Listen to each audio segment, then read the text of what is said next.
Bom dia, boa tarde, boa noite, amigos motoristas. Pessoal, meu nome é Matheus e hoje nós iniciaremos um tema que talvez seja um dos mais importantes do ano para quem vive da estrada. E eu não estou falando isso porque é uma campanha nacional ou porque o mês está só amarelo, não. Eu estou falando porque nós trabalhamos em uma atividade onde um único erro pode mudar completamente a vida de várias pessoas ao mesmo tempo. Quando acontece um acidente envolvendo um veículo pesado, raramente existe apenas um prejudicado. O impacto normalmente atinge famílias, empresas, comunidades, o meio ambiente e muitas vezes pessoas que simplesmente estavam no lugar errado, na hora errada. É por isso que o Maio Amarelo existe. O movimento foi criado para chamar a atenção para um problema que continua tirando milhares de vidas todos os anos.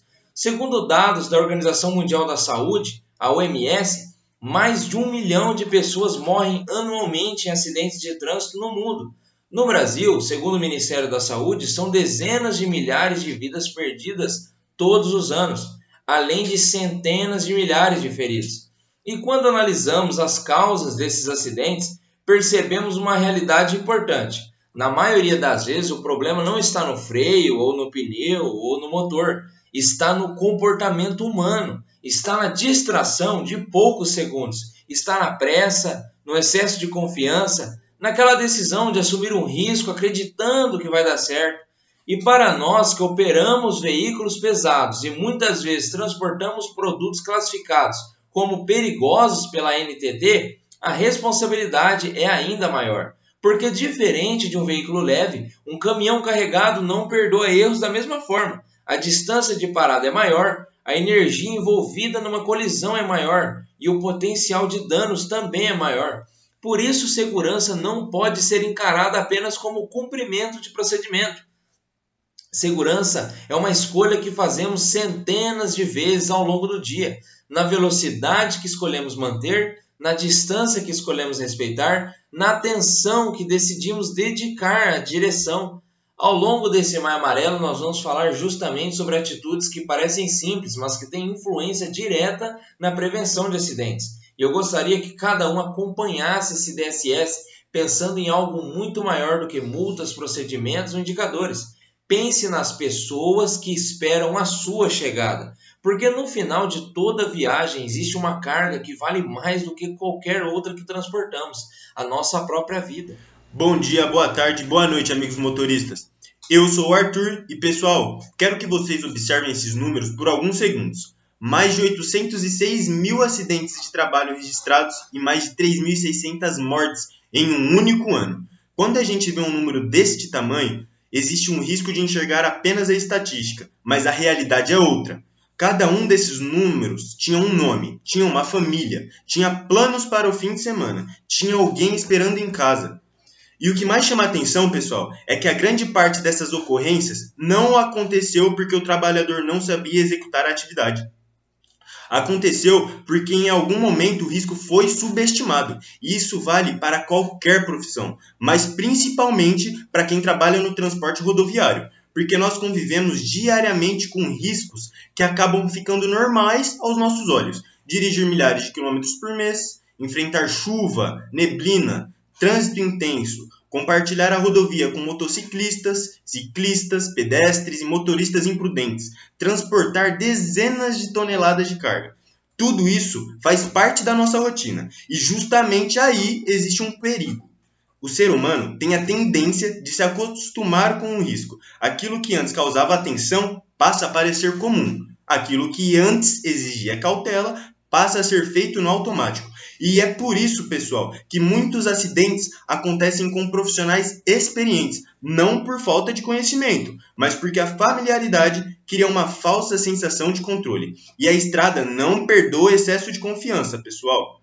A lei número 8.213, que trata dos acidentes de trabalho no Brasil, considera acidentes de trabalho também aquele ocorrido durante o exercício da atividade profissional, ou seja, um acidente de trânsito envolvendo um motorista em serviço pode trazer consequências, não apenas para a saúde do trabalhador, mas também para a sua vida profissional, sua família e toda a operação.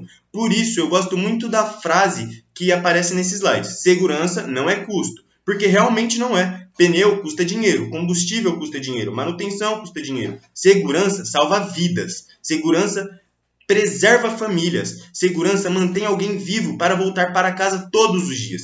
E quando falamos em Maio Amarelo, não estamos falando apenas de trânsito. Estamos falando de escolhas. De escolha de reduzir a velocidade quando necessário. De uma escolha de manter uma distância segura. Da escolha de não deixar a rotina diminuir a percepção do perigo. Porque nenhum motorista sai para trabalhar pensando que vai sofrer um acidente. Mas todos os motoristas que sofrem um acidente saíram de casa acreditando que seria apenas mais um dia normal. Por isso, nunca permita que a experiência reduza a sua atenção. Experiência deve aumentar a sua percepção de risco. E é justamente essa percepção que faz a diferença entre chegar ao destino ou fazer parte da próxima estatística. Pessoal, esse slide talvez seja um dos mais importantes, porque quando a gente fala de acidente, muitas pessoas pensam primeiro em velocidade, chuva, falha mecânica ou condição da rodovia. Mas quando os especialistas analisam os acidentes, principalmente aqueles com vítimas fatais, um fator aparece repetidamente: a distração. E percebam que distração não é apenas mexer no celular. Na verdade, ela pode acontecer de várias formas. A primeira é a falta de atenção propriamente dita. É quando o motorista está olhando para a estrada, mas deixa de processar o que está acontecendo ao redor. E mais para frente vamos entrar mais a fundo nesse assunto entre a diferença de ver e enxergar. Voltando aqui, isso acontece muito após horas de direção, em trajetos conhecidos ou durante períodos de monotonia operacional. O cérebro entra em um estado de piloto automático e a capacidade de antecipar riscos diminui drasticamente. A segunda, pessoal, é a distração visual. Aqui basta um dado para entendermos o nível da gravidade. 80 km por hora, velocidade máxima permitida aqui na Transjordânia, um veículo percorre aproximadamente 22 metros por segundo. Isso significa que um simples desvio de olhar por 3 segundos representa quase 70 metros percorridos sem observação adequada da via. 70 metros é praticamente a distância de uma carreta inteira mais vários veículos à frente, para termos uma noção. Agora imagine surgir uma frenagem repentina nesse espaço. A terceira é a distração manual. Quando uma das mãos sai do volante para procurar um objeto, ajustar algo desnecessariamente ou realizar qualquer atividade paralela, a capacidade de reação diminui. E em veículo pesado isso tem um peso ainda maior, porque não estamos falando de um automóvel de passeio, estamos falando de dezenas de toneladas em movimento. Por último, existe uma das distrações mais perigosas e menos percebidas, a distração cognitiva. É quando o corpo está dirigindo, mas a mente está em outro lugar, pensando em problemas financeiros, em discussões familiares, em preocupações pessoais, em algo que aconteceu horas atrás. Externamente parece que está tudo normal, mas internamente o motorista já não está mais processando as informações da via com a mesma eficiência. E aqui eu quero deixar uma reflexão importante, pessoal. Muitos acidentes graves não acontecem porque o motorista não viu o perigo. Eles acontecem porque ele viu tarde demais. A diferença entre enxergar e perceber é justamente o tempo disponível para a reação. E no trânsito, principalmente conduzindo um veículo pesado, tempo é segurança. Por isso, durante toda a jornada, façam um exercício constante de presença. Perguntem a si mesmos: minha atenção está realmente na direção agora? Porque a maior parte dos acidentes não começa com uma manobra errada.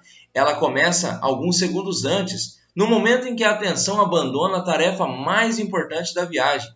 E quando isso acontece, o risco assume o volante. Pessoal, este slide apresenta um conceito fundamental da direção defensiva: a diferença entre ver e enxergar. Ver é algo que todos nós fazemos.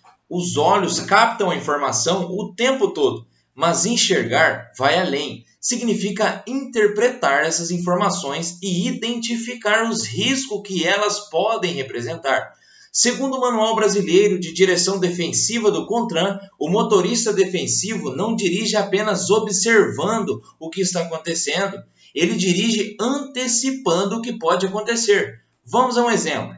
Ao trafegar por uma rodovia, você vê um carro à sua frente. Ver é simplesmente perceber que esse veículo está ali. Enxergar é notar que ele está variando a velocidade, que existe uma motocicleta próxima ao seu ponto cego, ou que há uma entrada de acesso onde alguém pode mudar de faixa de forma inesperada. Essa é a diferença entre apenas observar e realmente compreender o cenário. O motorista profissional procura identificar o risco antes que ele se transforme em problema. E isso é ainda mais importante para quem conduz caminhões. Um veículo pesado precisa de mais espaço e mais tempo para frear ou realizar uma manobra de emergência. Por isso, nossa principal ferramenta de segurança não é o freio, é a antecipação. Muitos acidentes poderiam ser evitados se o perigo fosse percebido alguns segundos antes. Pode parecer pouco, mas na estrada, alguns segundos representam dezenas ou até centenas de metros percorridos, assim como foi dito aqui anteriormente. E essa distância pode ser decisiva para evitar uma colisão. Por isso, durante a condução, façam uma leitura constante do ambiente. Onde estão os veículos ao redor? Existe alguém no ponto cego? A distância de segmento está adequada? As condições da pista mudaram? Há alguma situação diferente mais à frente? Essa capacidade de acompanhar continuamente o ambiente é chamada de consciência situacional. É um conceito utilizado em atividade de alto risco e extremamente importante no transporte rodoviário, porque os acidentes raramente acontecem sem aviso. Na maioria das vezes, eles deixam sinais. O desafio é perceber esses sinais a tempo. Por isso, os melhores motoristas não são necessariamente os que têm os reflexos mais rápidos, são aqueles que conseguem identificar o perigo antes que seja necessário reagir. Quando você enxerga de verdade o ambiente ao seu redor, ganha tempo para tomar decisões seguras e no transporte de cargas, tempo significa controle. Controle significa prevenção e prevenção significa voltar para casa em segurança. Pessoal, ao longo desse DCS nós falamos sobre atenção, percepção de risco, antecipação e comportamento seguro. E para encerrar esse tema eu quero falar sobre um dos fatores mais antigos e mais perigosos quando o assunto é acidente de trânsito. O álcool. Muitas vezes a pessoa acredita que está bem, acha que foi apenas uma cerveja, acha que conhece os limites, mas a ciência prova justamente o contrário. O álcool afeta primeiro aquilo que o motorista mais precisa para dirigir com segurança, a capacidade de julgamento. Ou seja, a pessoa perde justamente a capacidade de perceber que não está em condições de dirigir. Os reflexos ficam mais lentos, a percepção de velocidade muda, a avaliação de distância fica comprometida, a visão periférica diminui e o tempo de reação aumenta. Tudo aquilo que nós falamos nos slides anteriores sobre enxergar riscos, antecipar situações e tomar decisões corretas começa a ser prejudicado. Existe um detalhe muito importante. Muitas vezes, o acidente envolvendo o álcool não acontece porque o motorista perdeu totalmente o controle do veículo. Ele acontece porque alguns segundos de atraso na tomada de decisão já são suficientes para transformar uma situação controlável em uma tragédia. A legislação brasileira é bastante clara sobre isso. O Código de Trânsito Brasileiro, CTB, por meio da Lei Seca, estabelece tolerância praticamente zero para quem dirige sob efeito de álcool, prevendo multa gravíssima, suspensão do direito de dirigir e, dependendo da situação, responsabilização criminal.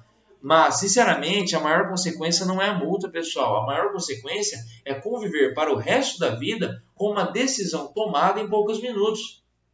Que é diferente de uma infração comum. Um acidente grave não afeta apenas quem está dirigindo. Ele pode atingir passageiros, outros motoristas, motociclistas, pedestres e famílias inteiras que não tiveram qualquer participação naquela escolha.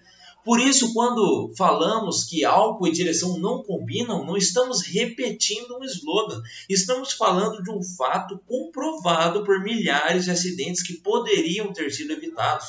Eu gostaria que vocês encerrassem esse DCS com uma reflexão simples. Nenhuma comemoração vale uma vida, nenhum encontro vale um acidente, nenhuma bebida vale o risco de não voltar para casa. Segurança no trânsito começa muito antes de ligar o motor. Ela começa nas decisões que tomamos. E a decisão correta, quando existe álcool envolvido, sempre será a mesma. Se beber, não dirija. Agora, para reforçar tudo o que conversamos até aqui, vamos assistir uma reportagem que mostra na prática as consequências que essa combinação pode causar. E eu me despeço por aqui. Muito obrigado, pessoal. Essa tragédia na blitz da Polícia Militar nesse fim de semana chama a atenção mais uma vez para um problema antigo e grave, o de beber e dirigir. Larissa Batista conversou com especialistas para explicar o que acontece com os reflexos de quem insiste em beber e sair dirigindo logo depois. Veja. Se beber, não dirija. Você com certeza já viu ou ouviu essa mensagem inúmeras vezes em campanhas de trânsito ou até mesmo em um barzinho, festas, baladas. Mas mesmo com consequências graves e avisos tão claros, muitos motoristas ainda preferem arriscar a própria vida e a segurança de outras pessoas. Quando você ingere não só o álcool, como qualquer droga, você está colocando em risco a sua vida, mas principalmente as dos demais. E isso é um problema, porque enquanto o cidadão não conscientizar de que ele pode efetivamente ceifar a vida de pessoas, ele não vai entender que o problema não é com ele. O problema é com os demais. Pode não parecer, mas basta um copo de qualquer bebida alcoólica para o seu corpo mudar. A sensação de relaxamento ou até coragem após o consumo de álcool passa e dá espaço para a falta de percepção sensorial, de acordo com este médico. O álcool, como efeito, ele tem essa função de efeito depressor no sistema nervoso central, e apesar de inicialmente a gente ter esse aumento de encorajamento, esse aumento de euforia, esse aumento de confiança, isso é diretamente danoso com relação à direção veicular, com relação à segurança nossa da direção veicular. Então a única tolerância pro álcool e direção veicular é a tolerância zero. Se encontrado 0,1 decilitro de álcool no sangue, a gente tem uma chance do risco relativo de 5 vezes mais acidente de trânsito. E se encontrado 0,3 decilitro de sangue, a gente tem até em 140 vezes mais risco relativo de ter algum acidente de trânsito. Dados do Departamento de Trânsito mostram que essa prática perigosa segue acontecendo aqui no DF. De janeiro a setembro deste ano, foram mais de 12.500 infrações envolvendo a alcoolemia. No mesmo período do ano passado, esse número ultrapassa 16 mil casos. As saídas para feriados e também período de férias representam um maior índice desse tipo de infração. O Código de Trânsito Brasileiro determina que dirigir sob o efeito de álcool é uma infração gravíssima, com a aplicação de uma multa no valor de R$ 2.934. Além disso, a Carteira Nacional de Habilitação é suspensa por 1 ano. Além das penalidades administrativas, as consequências também podem ser criminais. A lei é o seguinte: hoje o Código de Trânsito, que é a Lei 9.503, ele opera da seguinte forma. Nós temos a situação de quem se nega, que não foi o caso, que vai ser autuado em 12 meses e suspensão do direito de dirigir, e o valor de uma multa gravíssima é 10 vezes e ganha 7 pontos na carteira. Nós temos o caso de quem sopra, que até 0,3 no etilômetro ele vai ter uma autuação administrativa, acima de 0,3 ele tem uma autuação administrativa e tem que ser acompanhado uma delegacia para fazer a parte judicial. No último final de semana, Islanda Cruz Nogueira, de 24 anos, morreu depois que o motorista do carro em que ele estava tentou fugir de uma blitz da Polícia Militar. Segundo a corporação, um ponto de bloqueio estava montado no eixo monumental, mas o condutor se recusou a parar, acelerou o veículo e atropelou um dos agentes. Após a reação do motorista, os militares atiraram contra o veículo. A perseguição parou apenas quando o condutor deixou o carro e deitou no chão. Mas um dos tiros efetuados pela PM teria atingido o passageiro, que não resistiu aos ferimentos. O motorista segue preso de forma preventiva. Segundo a Polícia Militar, dentro do carro de luxo estavam garrafas de bebidas espalhadas e o motorista apresentava sinais de embriaguez. Para este especialista em trânsito, mesmo com uma lei rígida, os motoristas precisam se educar diariamente e criar novos hábitos de chegada e saída em eventos com vendas e consumo de bebidas alcoólicas. Nós teríamos que recuar um pouco e começar a preparar os jovens para que, caso eles saiam e gostem de beber, que usem táxi ou qualquer outro tipo de transporte coletivo ou a carona amiga, onde um cidadão dirige e os outros podem beber normalmente, até porque não tem a proibição de beber, tem a proibição de beber e dirigir.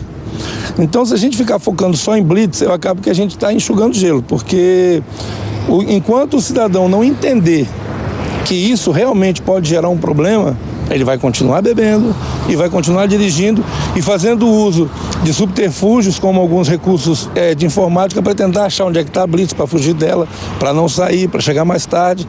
E aí, quando ele se depara com a blitz, entra em desespero e aí acaba cometendo esse tipo de situação.